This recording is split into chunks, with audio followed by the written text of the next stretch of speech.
everybody out there, you're tuned in to 91.8 The Fan. This is Kana, and you're in my corner. Got two special guests for the price of one. Very easy. And we only spend about $500. No. Well, we come cheap. Would you guys like to say hi to everybody out there? Yes, this is Yuri Lowenthal. Hi, and I'm Tara Platt, and we're so glad to be back on 918 The Fan. Yeah, and we do come sort of as a box set, so...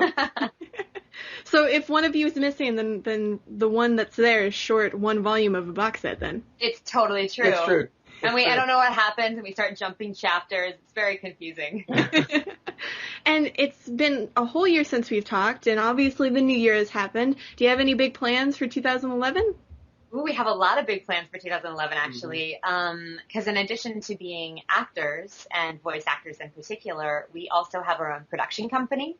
And we write and we produce, and so we actually just launched our production studios this past week for our production company, Monkey Kingdom Productions, and so we're really excited because we've got some great stuff up on the slate that we're going to be producing and filming and acting in, and so it's very, very exciting. So I'm very, very, very pleased with what's going to happen this year. Yeah, Congratulations! Thank you. We're looking at producing some web series and things of that nature. Who knows? Maybe a film here or there. We'll see. We'll see But we will keep you posted as stuff develops. Yeah, we're excited in any case. Yeah, it's very exciting. So big plans for 2011. I can already hear that you guys are excited with your voices. We can't hide that. Well, I think it's just been one of those things where it's been so long since we have been able to act and produce and write and get all that stuff going, because we've had so much other stuff going on, which is great. I'm not complaining at all. It's wonderful to be working, and it's wonderful to be traveling and going to conventions and doing all sorts of stuff. But when you're doing so much work for other people, sometimes it's difficult to do work for yourself. And so we're really trying to commit and focus on letting 2011 really be about becoming more self-generative about our own projects and working on our own goals. And so I think there's excitement about being on the brink of actually starting it. I mean, it's a little daunting. There's a lot of work involved, and I'm sure Yuri's rolling his eyes like, oh no, what did I let Tara talk me into? But I can understand that, though. It sort of reminds me in a way like when we were getting 91.8 The Fan set up, as a business. Didn't know anything about business law, anything like that, and totally deep in the water on that one. And then, it's flourished for a year. So as long as you're doing something that you love and you enjoy. Right, absolutely. That's exactly the big key, I think. Yeah, we consider ourselves very lucky that we get to do so much of what we enjoy. Definitely. And yeah, I was just gonna say now you get it, starting up your own company and your own show and the channel and everything. There's a lot you sort of learn just by jumping in the fire and well, I guess you don't swim in fire, so you can't really learn to swim in fire. But you could fly over it. Right, exactly. And you guys actually did something sort of new for you guys. You came out with the book last year. We did, yeah. We got to launch the book and have it available this last year, and we've been so excited. What's the book called, Tara? Well, thank you for asking, Yuri Lowenthal. For those who are just coming in. The name of the book is Voiceover, Voice Actor, What It's Like Behind the Mic, and it's a book all about not only our experiences as voice performers and actors, but it has anecdotes from casting directors and audio engineers and fellow actors and all sorts of people throughout the whole experience of creating, whether it's animation or commercial copy or, animated features or Japanese. And oh, we might have got a small disconnect there. Let's just check the feedback. Yes, we did. Yes. Oh, wait, no, we're back. I don't know what happened. I don't know how much you caught of what I said. You were pretty much right in the middle of it, which is the sort of sad thing. Well, if you tell me sort of what I was saying, I'll try to pick up from there and keep going. you were explaining, all the people that were involved in it, all the voice actors that have. Yeah, there's voice actors and casting directors and audio engineers, all different aspects of the voiceover world, as well as whether it's animation or commercial or narration, all the different things that you might be able to do. And we also talk about getting into it and auditioning and just sort of the whole picture of the world of voiceover. And we've been so excited with everybody's response to it. because there's been a lot of reviews and emails and letters from people thanking us for sharing that experience and then sharing with us what it's helped them to go on and do, whether it's booking jobs or getting their demos made or just enjoying reading it and participating. And so it was really nice to have that happen. Yeah. It's been exciting. I heard the response was really good. I've read over some of the reviews and everything. That must feel really great to know, that people loved what you produced and that it helped them. Absolutely. And one of the things that we really wanted to happen, or we really wanted to get across when we were writing the book, is we wanted it to be fun to read. At the heart of it, we really wanted it to be fun. We had read so many books that, of that sort that were really just kind of dry and giving information. And I mean, what we do, there's a lot of work involved, but at the heart of it, it's fun, and it should be fun. And so we wanted that to be really to come across in the book. And that's a lot of what people say they enjoy about the book. And that makes us the happiest of all, because that was really important to us. Yeah, I love it when people say they feel like they've just been sitting down and like having a cup of coffee with us, as if we were sitting with them, chatting about it, because they feel like it's so conversational and relaxed, and they're getting so much information that they feel like they've just been hanging out with us, which I think is a great compliment for an author for something like that. Definitely. I think so too. It's kind of like the teachers that you remember are the ones that made school fun, and that's sort of what people are seeing, and that's the response, and I think that's really cool. Thank you. That's a really good way of putting it. Nobody's ever put it that way before, and I think I'll hold on to that, because I always remember the cool teachers. Like, they're usually a substitute teacher too. Like some cool young substitute teacher would come in, and we'd watch movies and talk about stuff, and those are the ones I remember. That's good. But you also always learned the most from them, because you were open and receptive, and you were getting information in a fun way. They weren't making it this thing you had to learn, which loses all the joy of it. Like, I personally enjoy learning things. That's fun for me, but not everybody has been taught to learn education in a fun, informative way. So a lot of people don't enjoy learning, and I think this can give them that opportunity. So yeah, you guys are absolutely both right. Mm-hmm. It's actually kind of funny that you said substitute teachers, because I can't remember any of mine, but I remember my library teacher, because I was a library aide, and I actually still talk to him. I got to go to my middle school and tell them about, this is the work I've done from the technology that you've taught me, because that's cool. That's terrific. It was a really fun experience. So, like, he had a green screen, way back when I was I'm not even that old, when I was in 7th grade. So he was on top of, the technology thing. That's great. That's so exciting to have people in your life that can help form opportunities for you to become creative and move forward in your life with that. That's really, really cool. Yeah. And I'm sure the book and everything else is more conversational, especially with the CD, since you guys are essentially talking to people. Yeah, I mean, that was one of the great things too. So we wrote this book, and the book did really, really well. And we had that out for this whole last year, and sort of toward the middle to the end of the year, we were able to put the book out as an ebook, which was great too, because that made it more accessible. And then as we got toward the end of the year, we made it our goal, because a lot of people had been asking about warm-ups and how to warm your voice up to be ready for auditions or for jobs or whatever. Or how to strengthen your voice. Or even strengthening. Yeah, breathing technique, things like that. And so we put together a bunch of exercises and warm-ups and tongue twisters and breathing exercises and vocal, stretching and warming up exercises together, and with our friend Juan Bagnell, who is an audio engineer that we work with a lot. He helped us with a lot of the technical things in the book when we discussed, putting your own booth together at home and things like that, recording yourself at home and those sort of things. Juan was our advisor on that. Because he's so knowledgeable about all the technical aspects too. Mm-hmm. He is at some audio guy on Twitter. Yeah. And he always welcomes questions about microphones and setting up your own booth and recording at home and things like that. He's a cool guy. Yeah, you can always tweet him your questions. And he helped us record the CD, and we just started.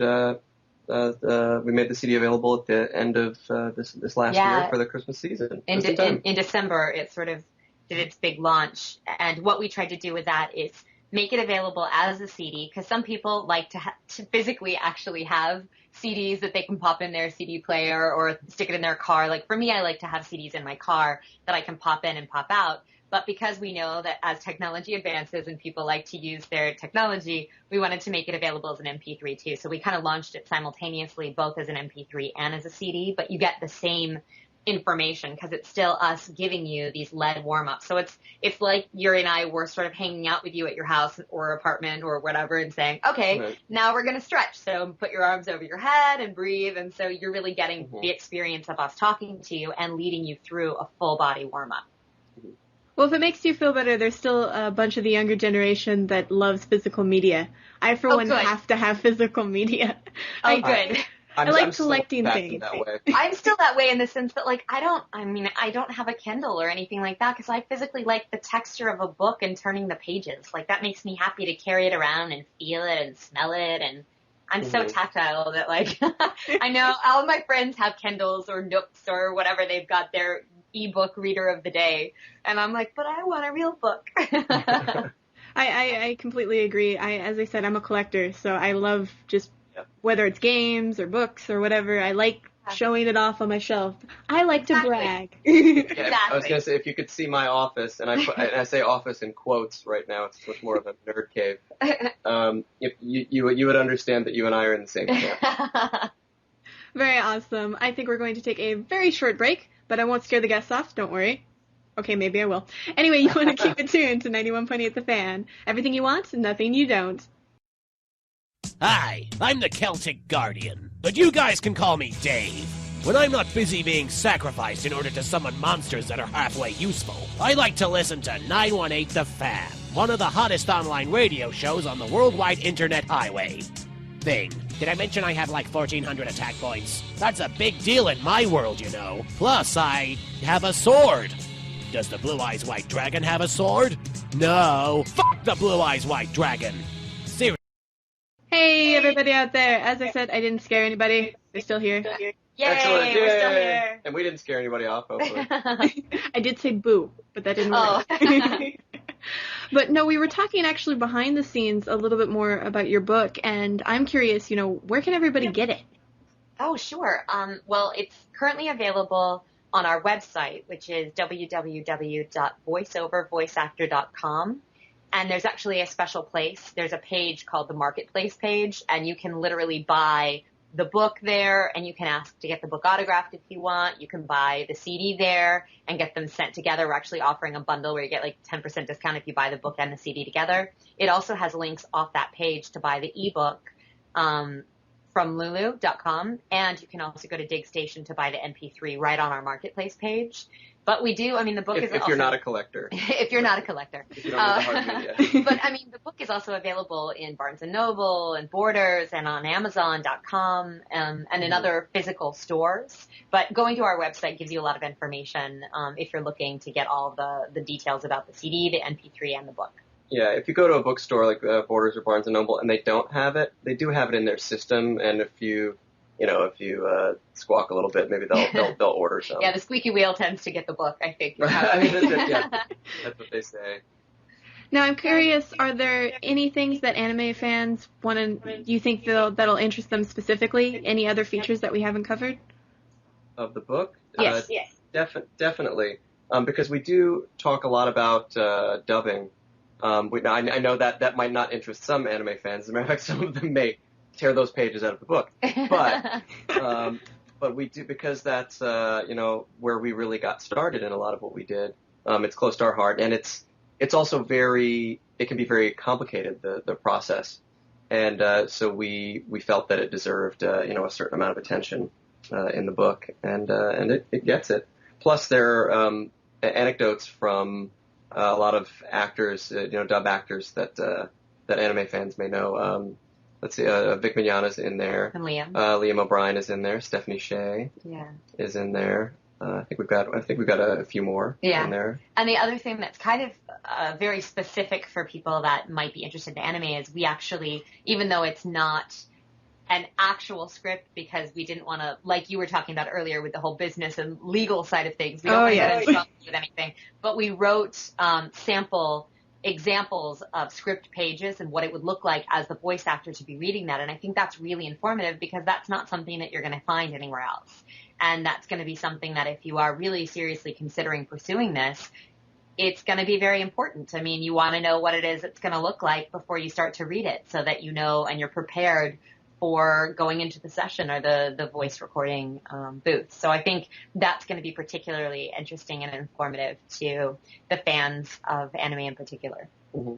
Well, I think just in general, voice acting is interesting. Myself personally, even though I do this, when I was 13 and 14, I was like, I'll be a voice actor one day. And then I thought about it when I researched it a little bit more, and I'm like, maybe I won't do that. But it still really interests me because I think what you guys do is remarkable, and I think that the whole industry and how it's evolved is really, something you've never seen anywhere else.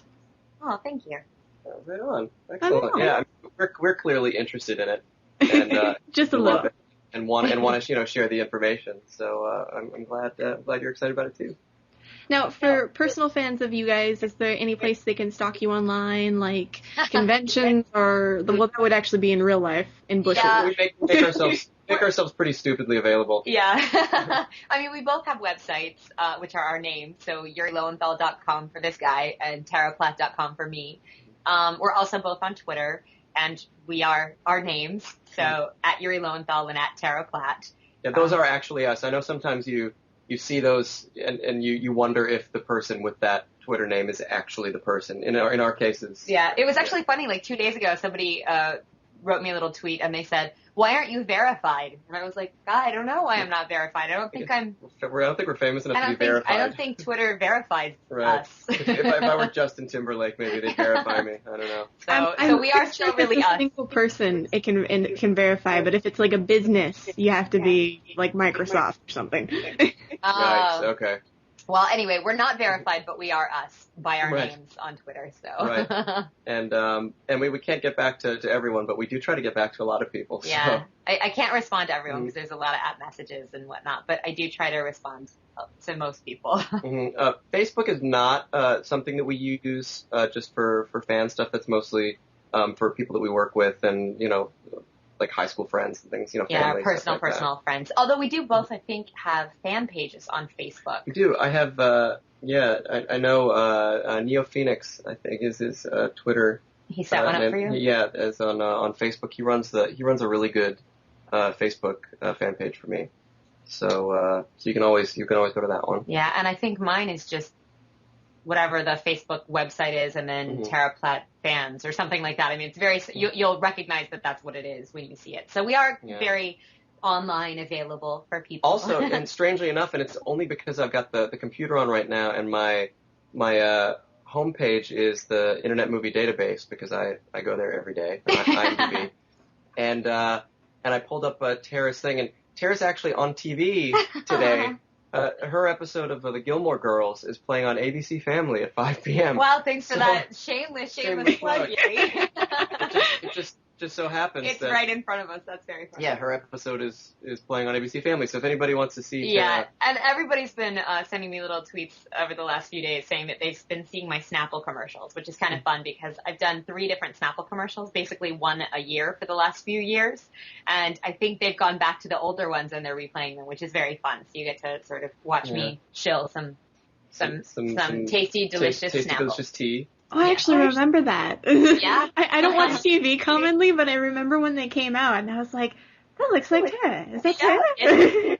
Yeah, all right. And actually, I don't know where they're showing it, but recently I just got some tweets and Facebook messages about my episodes of Terminator: The Sarah Connor Chronicles airing. It must have been in the last week sometime. Yeah. Because people said, "Hey, I saw you on Terminator," and I didn't even know they were airing those. I don't even know where they're airing. Yeah. But so yes, we are very available online, and we respond and we read the messages, and it's all very happy and friendly. Well, I'd like to give you a virtual high five for liking Twitter a little bit more. Yay, high five. Everybody comes on and likes Facebook more.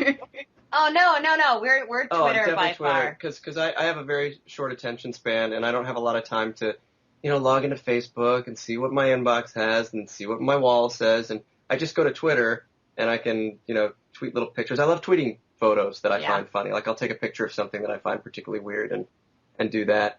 But Twitter is also sort of my evil twin.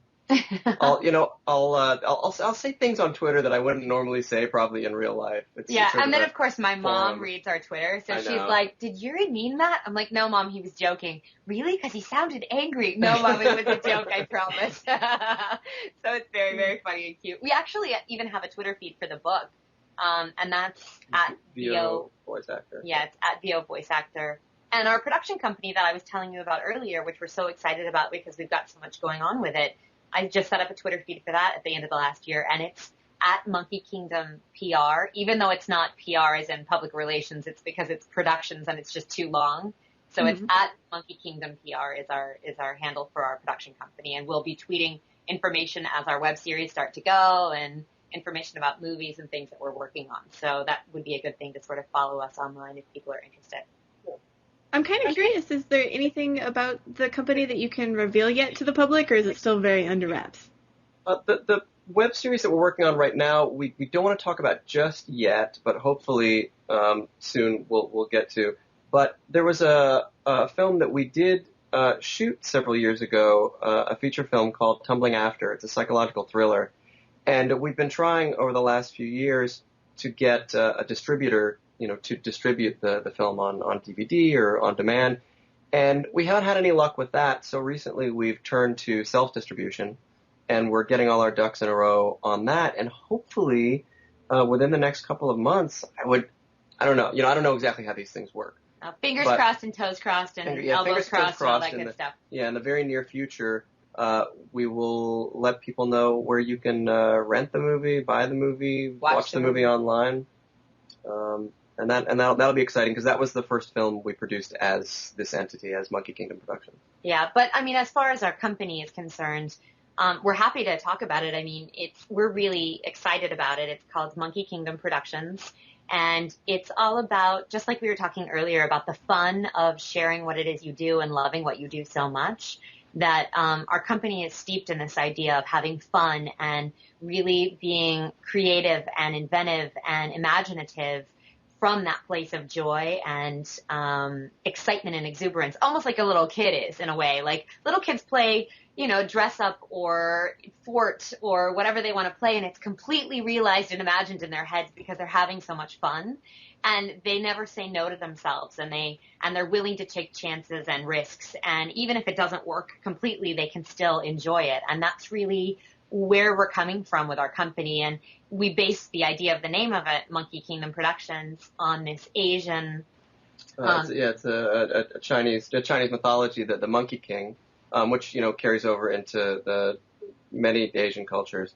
In Japan, he's called Son Goku, the Monkey King, and he's the trickster god. He's like Loki from the Norse mythos, if you will, and he's the little guy who, through his wily, creative, not always necessarily following the rules behavior, ends up beating even the bigger guys, because of his smarts and his wiliness. And that sort of represents our company too, because we don't have, we're not a 20th Century Fox or, Paramount or a Universal. We don't have those types of resources, but we still want to, take control of the kinds of things that we want to create. That was what originally made us form the company. Is as actors, you don't always, or rarely even, ever get to choose the jobs you want to do. You have to audition for a bunch of jobs and hope that you get any of them. And they choose you, right. If you're lucky. Right. Yeah. They may choose you. They may not. You never know. There's very little control in that respect, and so it was sort of our way of trying to gain some control over our creative lives, I guess. Yeah. I think that's really interesting, and because you guys are dreaming big, I can just tell from your voices. I'm pretty sure it'll be successful, and I wish you the best of luck. Yay! Oh, thank you! Yay! And before we let you guys go, are there any conventions you have planned for 2011 in case those out there want to stalk you in bushes? Well, I mean, we will be at San Diego Comic-Con. We go to Comic-Con every year.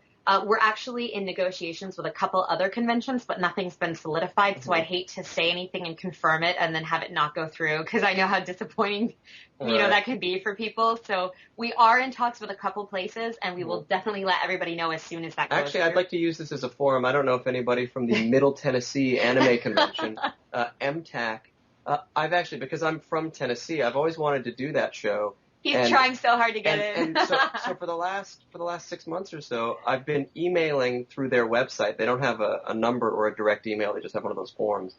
About wanting to come and be a guest there. Nobody's gotten back to me. I'm starting to feel sad. I don't think they know who you are. So if anybody knows anybody at MTAC, let them know I'm trying to get in touch.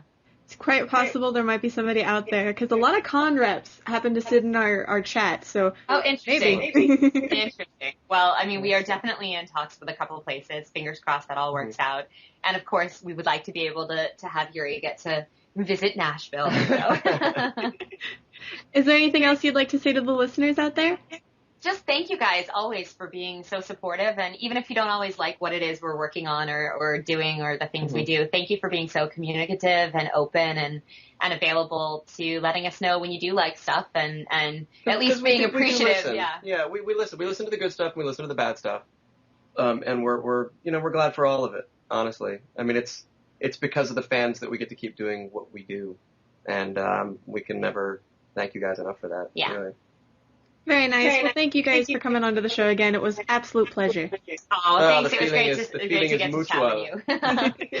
And for everybody out there, if you missed any of this interview, don't worry, it'll be up on the website in the next few days. So keep it tuned to 91.8 The Fan, everything you want and nothing you don't.